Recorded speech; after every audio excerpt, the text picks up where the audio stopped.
ሁለት ዋና ነገሮችን አስምሬላችሁ ልለፍ። የመጀመሪያው ነገር ክርስቶስ ኢየሱስ በእግዚአብሔር እቅድ ውስጥ በእግዚአብሔር ዓላማ ውስጥ እያለፈ እያለ እንኳን ሰዎች ሊረዱት አልቻሉም። በህይወት በጣም ፈታኝ፣ በህይወት አስለቃሹ፣ በህይወት ተስፋ አስቆራጩ ጊዜ እግዚአብሔር በራሱ መንገድ ውስጥ እግዚአብሔር በራሱ ፕላን ውስጥ እየመራችሁ እያለ ሁኔታና ሰዎች ለእናንተ ያላቸው ሪአክሽን ከምታልፉበት መከራ በላይ አሰቃቂ ነው። ቅድም እንዳነሳ ነው እሾህና ሚስማር የሚያደማ የሚያቆስል ነው። እያወቃችሁ አያውቅም። እንደሌላው አቅማችሁን መጠቀም እየቻላችሁ እንደ ደካማ ፍላጎት እያላችሁ ዳተኛ እንደሆናችሁ ትቆጠራላችሁ። ተመልከቱ። ግን ሰዎች ከእግዚአብሔር አጀንዳ ይራቁ፣ የእግዚአብሔር አሰራር የማይገባቸው፣ በእግዚአብሔር እቅድ ውስጥ የማይንቀሳቀሱ፣ የእግዚአብሔርን ሐሳብ በቀላሉ ዲዘርን ማድረግ የማይችሉ መሆናቸውን በዚህ ትረዳላችሁ። ክርስቶስ ለነሱ የሞተ ነው። ለነሱ እኮ ግንድ የተሸከመው፣ ለነሱ ነው የተሰደበው፣ ለነሱ ነው የተነቀፈው፣ ለነሱ ነው የተራበው፣ ለነሱ ነው የተጨነቀው፣ ለነሱ ነው የደም ላብ ያላበው። የነሱን ስራ ለነሱ ዋጋ እየከፈለ እያለ እነሱ ግን ለሱ ያላቸው መረዳት ሌላ ነው። ተጠይቃችሁ ስንቶቻችሁ ትክክል ሰፈር እያደረጋችሁ ያላችሁ ሰዎች ሚስ አንደርስታንድ አድርጓችኋል። ላችሁን ስም ሰጥተዋችሁ አያውቃ ነው እሷ እኮ እንደዚህ ናት እንዲህ ነው እሱ ተብላችሁ ታውቁ ይሆን? ህይወት ስትኖሩ እኔ አይቻለሁ። በአገልግሎት ሂደት ውስጥ ባለፉበት በህይወት በቤተሰብ ደረጃ በተለያዩ ጓደኞች ሳምታይምስ ሰዎች በሆነ ነገር ውስጥ ስታልፉ ያዩና የሆነ ስም ይሰጧችኋል፣ የሆነ ቦታ ያስቀምጧችኋል። አይ እሷ እኮ ስራት እኮ እንደዚህ ስለሆነች ነው፣ እሱ እኮ እንዲህ ነው። የሌላችሁን ኢሜጅ የሌላችሁን ስም ይሰጧችኋል። እንተን የነቀፉበት ነቀፋ በኔ ላይ ወደቀ ተብሎ እንደተጻፈ ብሎ ነው ክርስቶስ ኢየሱስ ሰፈር እያደረገ ያለፈው። ያልዋለበት ላይ ውሏል፣ ያላደረገውን አድርጓል፣ ያልሰራውን ሰርቷል ተብሎ ቢሆንም ጽዋውን ቀምሶ አልፏል። ነፍሴን በእጅህ አደራ ሰጥቻለሁ ብሎ እንዲል ያደረገው ከውጪ ከሚቀበለው መከራ ባሻገር ሰዎች የሚሰጡት ስያሜ ነበር። አንተ ክርስቶስ የእግዚአብሔር ልጅ ከሆንክ ለምን ራስን አታድንም? እኛንስ ለምን አታድንም? ስንት ነፍስ የገደለ ነፍሰ ገዳይ ከጎኑ ላይ ተሰቅሏል።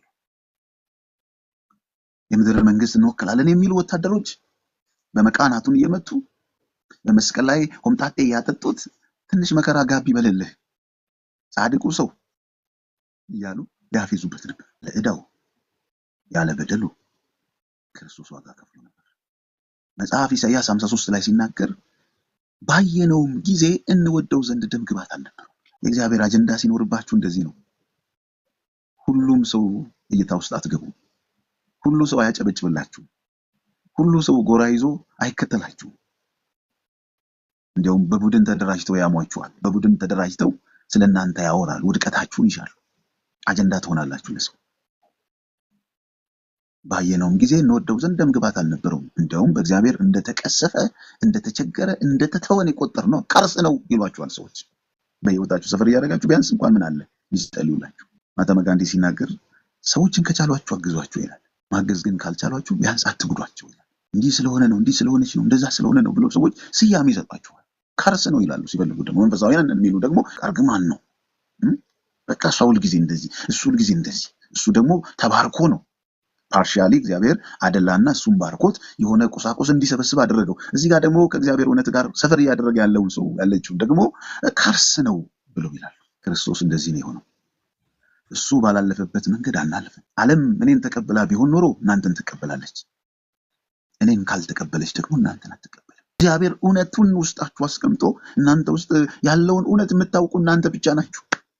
እግዚአብሔር ያውቃል ይላል። ሰዎች እናንተ ውስጥ ያለውን እውነት ላይረዱ ይችላሉ። ባለመረዳት የተለየ ስም ሊሰጧችሁ፣ እንደውም ጭራሽ በመከራ ላይ መከራ ሊጨምሩባችሁ ይችላሉ። እናንተን በገንዘብ ይተረጉሟችኋል፣ በቁሳቁስ ይተረጉሟችኋል። እነሱ በደረሱበት ደረጃ ልክ ይተረጉሟችሁና ለእናንተ ያልሆነ ስያሜ ሰጥተው ያልሆነ ስም ሰጥተዋችሁ እናንተን ማንቋሸሽ ይጀምራሉ። ክርስቶስ በዚህ ውስጥ ነው ያለፈው። ደቡት ስሙን አጠፉ፣ ብዙ ነገር አደረጉበት። መልሱ ግን ዝም ነበር። ኢሳይያስ ሲናገር የበግ ጠቦት በሸላቹ ፊት ዝም እንደሚል እንዲሁ ዝም አለ፣ አፉን አልከፈተም ይላል። ደግሞ ሪቫይዝ ሲያደርገው ሲሰድቡት መልሶ አልተሳደበም። ከዝምታው ባሻገር ደግሞ በጽድቅ ሊፈርድ ለሚችለው ራሱን አሳልፎ ሰጠ። ሰዎች የሚሉት ነገር አላቸው።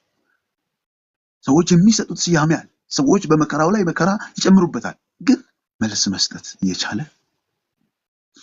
ዝም አለ። ጽድቅ ለሚፈርደው ራሱን አሳልፎ ሰጠ። አባት ሆይ አለ አንድ ጊዜ የሚያደርጉትን አያውቁምና ይቅር በላቸው። ጎኑን እየወጉት ሆምጣጤ እያጠጡት ትንቢት ተናገር የመታህ ማን ነው እያሉ አናቱን በመቃ የደቆሱት ጻድቁን ሰው ጥፋት አልባውን ሰው እንዲህ ያደረጉት የሚያደርጉትን አያውቁምና ይቅር በላቸው። መጨረሻ ላይ ነፍሴን በእጅህ አደራ ሰጣለሁ አለ። ነፍሴ እንዴት መለስን? ምን ተሰማን? ሰዎች በመጥፎ በተረዱን ጊዜ፣ በሐዘናችን ላይ ሐዘንን፣ በመከራ ላይ መከራን በጨመሩብን ጊዜ እግዚአብሔር በዓላማው ጨካኝ ነው። እግዚአብሔር በእኛ ውስጥ ያስቀመጠውን ሰዎች ላይረዱት ይችላሉ። በተረዳነው እውነት ተይዘን ሰፈር የምናደርገው እንዳለ ሆኖ ሰዎች ደግሞ በመከራችን ላይ መከራን ሊጨምሩብን ይችላሉ። መንፈሳዊ ነን የሚሉ እናውቃለን የሚሉ ሰዎች ይህንን ሊያደርጉ ይችላሉ።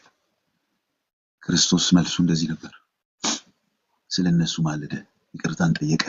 የሚያደርጉትን አያውቁምና ይቅር በላቸው። ደግሞ ዝም አለ። በግ በሸላቿ ፊት ቆዳዋን እየገፈፏት ህመሟን መከራዋን ታግሳ ዝም እንደምትል አፏን እንደማትከፍት ሁሉ ክርስቶስ ኢየሱስ ዝም አለ። ዝም አለ። ምን አይነት ትዕግስት ነው! ምን አይነት ጸጋ ነው! መጨረሻ ላይ ራሱን አሳልፎ ሰጠ። ለማ በጽድቅ ሊፈርድ ለሚችለው። አንደኛው ነገር ይሄ ነው። ክርስቶስ ኢየሱስ ያለ ስሙ ስም አግኝቷል። አልተረዱትም ሰዎች። ምንድነው የሚሰማችሁ? ሳትሰርቁ ሰርቃችኋል ብለው ሰዎች ቢያንገላቷችሁ፣ ኧረ እባካችሁ እኔ ይህን ነገር አልፈጸምኩም፣ ይህን ወንጀል አልሰራውም እያላችሁ ማስረዳት እየቻላችሁ ሰዎች ባልሆነ መልኩ ተረድተዋችሁ ሲያጎሳቁሏችሁ፣ ሲመቷችሁ፣ ስማችሁን ሲያጠፉ ምንድነው ማድረግ የምትችሉት? አንዲት እህት አንድ ጊዜ ስትመሰክር አረብ ሀገር ላይ የሆነባትን ነገር ተሳስተው ሳያጣሩ እሷ እንዳደረገች አድርገው ልትረሸር ባለችበት ሁኔታ ውስጥ በቃ ምንም ማስረዳት የምትችለው ነገር የለም። ለእግዚአብሔር ተወችው። በድንገት ግን እግዚአብሔር ስለ እውነቷ ሲናገር፣ እውነቷ ሲወጣ ከይቅርታና ከካሳ ጋር ነው የለቀቋት። ሄድ መጥቶባት ፈሪዷን እንኳን ማጽዳት በማችልበት እስር ቤት ውስጥ ራሷን መታጠብ በማችልበት በከረፋ ሁኔታ ውስጥ አልፋለች። እውነቷ ተደብቆ ሐቋ ተደብቆ የእውነት አምላክ ግን መጨረሻ ላይ እውነታዋን አወጣው። ተመልከቱ። ደርሶባችሁ ያውቅ ይሆን? እኔ ይህንን ስሜት አውቀዋለሁ ስለደረሰብኝ። ሰዎች ባልዋላችሁበት ውላችኋል ብለው ሲሉ እናንተ ሰፈር የምታደርጉት የያዛችሁት እውነት እያለ እናንተ ያላችሁበትን ባለመረዳት ያልሆነ ስያሜ ሲሰጧችሁ፣ ኢዮብ በዚህ ነገር ውስጥ አልፏል። ኃጢአተኛ ሆነ ነው ንጹህ ነው የጠፋ ማን ነው ይሉታል የገዛ ጓደኞቹ። በየተራ እንደ ጽድቅ ሰባኪ መጥተው ይወቅሱታል። መጨረሻ ላይ ቢመረው እንደዚህ አለ፣ እናንተ የማትጠቅሙ ባለመድኃኒቶች በሐሰት ለባጮች ናችሁ አላቸው። የማይጠቅም ባለመድኃኒት ምን ማለት ነው? ቁስላችሁን ያሽላችኋል፣ ያክላችኋል፣ ግን አይፈውሳችሁም። የሚፈውስ መድኃኒት አይሰጣል። እንዲህ ሊሆን ይችላል፣ እንደዛ ነው ብሎ ይረማመድባችኋል። የገዛ ሚስቱ እስከ መቼ ነው አንተ እንደዚህ ሆነ እግዚአብሔር እግዚአብሔር እያልክ? እስከ መቼ ነው የምትከተለው ጽድቅ ጽድቅ እያልክ? በቃ ይበቃል። እግዚአብሔርን ስደብና ሞት አለች። መሞት ካልቀረ እንዲህ ሆነ ጴንጤ እያልሽ ተይ እንጂ አላት። አንቺ ከሰነፎች ሴቶች መካከል እንዳንዲቱ ተናገርሽ።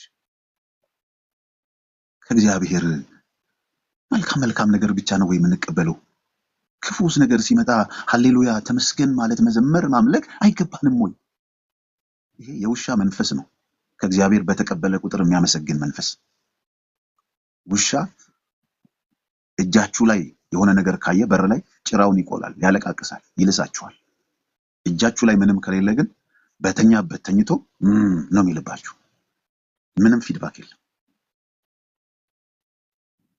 ሲኖር ምናምን ተመስገን ሃሌሉያ ሰልፊ ምናምን ሳይኖርስ ሲጎልስ ህመም ሲመጣስ፣ መከራ ሲመጣስ እግዚአብሔር ሰጠ፣ እግዚአብሔር ነሳ፣ አምልኮዬ ግን አይቋረጥም አለ። አምልኮዬ የተመሰረተው በእግዚአብሔር እውነታነት ላይ እንጂ በሁኔታ በስጦታ ላይ አይደለም። ስለዚህ ያገኘው ዕለት ዘምሬ አምልኬ ያላገኘው ዕለት በእግዚአብሔር ላይ አፌን አላላቅቅም አለ። ስለዚህ ጭራሽ አምልኮዬን አበዛዋለሁ አለ። እንዲያውም ይሄኔ ነው አምልኮ የሚጨምረው ጸጋ የሚበዛው ይሄኔ ነው አለና በርከክ ብሎ ሰግዶ እግዚአብሔር ሰጠ፣ እግዚአብሔር ነሳ፣ ዛሬ አምልኮዬ በግንባር ነው አለና በግንባር ወድቆ ሰገደ። መጨረሻ ላይ የእውነት አምላክ መጣ። ኢዮብ ተደነቀ። አልመሰለኝም ነበር እኮ በእንዲህ አይነት ሌሊት፣ በእንዲህ አይነት መከራ፣ በእንዲህ አይነት ጨለማ ውስጥ የምትመጣ መች መስሎኝ ጌታዬ። ወዳጆቼ ዶቅሰው አቁስለው ሚስቴ ሁሉ ነገር ጥሎኝ ሄዷል። በቃ እኔ የማውቀው ከዚህ በኋላ ሞቴ ነው የምጠባበቀው ባለበት ሁኔታ ውስጥ ግን ዋው! በጨለማ ላይ አቅም ያለው ጌታ በጨለማው ሌሊት ላይ መጣና ድንገት ብቅ ሲል እጄን በአፌ ጭናለሁ አለ። አስደነቀኝ። አላሰብኩም ነበር፣ አልገመትኩም ነበር። እግዚአብሔር ሰው አለቀ ተቆረጠ በቃ ባለበት ጉዳይ ላይ የሚመጣ የሚከሰት ጌታ ነው። ሰዎች ላያውቋችሁ፣ ሰዎች ላይረዷችሁ ይችላል። እግዚአብሔር ግን በየትኛው ሁኔታ ውስጥ ስሜትን የሆድን ጉርጆ ይላል መጽሐፍ ሲናገር ያንን ሳይቀር መመርመር የሚችል አምላክ ነው። 63 ኪሎ ተሰፍቶብኝ ከ63 እንዳላልፍ የተደረኩበት ጊዜ ነበር። ቁርስ ሻይ ዳቦ፣ ምሳ ሻይ ዳቦ፣ እራት ሻይ ዳቦ። በዚህ በኩል ያለ ቤተሰብ ከሆነ ጋር ይመድበኛል፣ በዚህ በኩል ያለ በዚህ ከእግዚአብሔር ሐሳብ ጋር የተጣበቅኩበት በእግዚአብሔር አጀንዳ ውስጥ ደግሞ ሰፈር ያደረኩበት ወቅት አገጬ እዚህ ውስጥ ገብቶ ሰዎች ኤክስትራ ያስባሉ። እኔ ስለ ኤክስትራ ፍላጎቴ ሳይሆን ማስበው የዕለት ህይወቴን ስለመኖር ነው። እግዚአብሔር ግን ሰዎች ሁሉ ሚስ አንደርስታንድ አድርገው በተውኝ በነገሬ ውስጥ ተገለጠ። በነገሬ ውስጥ መጣ። 63 የነበረው በአንድ ሌሊት ውስጥ 70 እግዚአብሔር የልቤን ስብራት በአንድ ዝማሬ ፈወሰ። ሰላምታ ወደ ቤት የገባ ሰላምታ ሰዎች እንዳልንቀሳቀስ ሰው እንዳልሆን ተስፋ ቆርጬ ህይወቴን እንዳጠፋ በሶስት አቅጣጫ በመናፍስት ዓለም ተማምለውብኝ ነበር። እግዚአብሔር ግን አሳልፎ አልሰጠኝም። የእግዚአብሔር አጀንዳ ከወጣትነቴ ነው የጀመረው። ለእግዚአብሔር ነው የኖርኩት፣ እግዚአብሔርን ያገለገልኩት። ለዓለም ኖሬም አገልግዬም አላውቅም። እግዚአብሔር ግን እንደ ኃያል እንደ ጨካኝ ከኔ ጋር ነበር። ሳምታይምስ ቤተሰብ ሚስ አንደርስታንድ ያደርጋቸዋል። ከእግዚአብሔር አጀንዳ ጋር ስታልፉ፣ ከእግዚአብሔር አጀንዳ ጋር ስትኖሩ እግዚአብሔር ብቻ ግን ይረዳል። እሱ አልጥልህም፣ አልተውህም፣ ከቶም አልረሳህም ስላለ በምናልፍባቸው መንገዶች ሁሉ ውስጥ አይተወንም፣ አይረሳንም። ኢየሱስ እንደዚህ ያለ አይደል ግራ ገብቶት እሱ እንኳን ፍጹም ሰው ነው እኮ ግን ህመሙ ይሰማዋል። ሰው የሆነው ለዚህ ነው። መከራው ይሰማዋል። ሰው የሆነው ለዚህ ነው። መረሳት ፎርሴክ ተደርጓል። ረስቶታል። ይሁዳ አሳልፎ ሰጠው እየሳመው። የገዛ ተማሪዎቹ ጥለውት ሄዱ። ማንም ሰው መከራውን ሊካፈል ባልቻለ ሰዓት ላይ እንደዚህ አይነት ጩኸት ጮኸ። አምላኬ አምላኬ ስለምን ተውክ? ኢየሱስ ክርስቶስ እግዚአብሔር ለመጀመሪያ ጊዜ ፊቱን ከእርሱ ላይ ያነሳበት ወቅት ቢኖር ይሄኛው ወቅት ነው። አብ በኃጢአት ላይ መፍረድ ስለነበረበት እግዚአብሔር በባህሪው ኃጢአትን የማየት አቅም ስለሌለው ቅጽበታዊ በሆነ መልኩ የኛን ኃጢአት ለሱ የሱ ማንነት ለኛ ሰጥቶ በመቤዠት ስራ ውስጥ ዱላው ሲያርፍበት አይኑን ዞር አደረገ። በዛ ቅጽበት ውስጥ እንደ ሰው ስለምን ተውከኝ አለ። ስለምን ተውከኝ? የተተወ አይነት ፊሊንግ ነበረው። እሱ እንኳን ተወኝ፣ እሱ እንኳን ረሳኝ፣ አንተ እንኳን ተውከኝ፣ አንተ ነበርክ ተስፋ ያደረኩ ብሎ ያለበት ወቅት ነበር። እግዚአብሔር ደግሞ በዓላማው ጨካኝ ስለሆነ ያንን ጽዋ መጠጣት ስላለበት ዝም አለው። እግዚአብሔር አንዳንዴ ዝም ተራሶ እዚህ ምግብ የማይባል ሰው እንደፈለገ ሲሆንባችሁ ዝም ይላል። ኢየሱስ ጌታ ነው። ወደ ሁለተኛው ሐሳብ ልምጣ።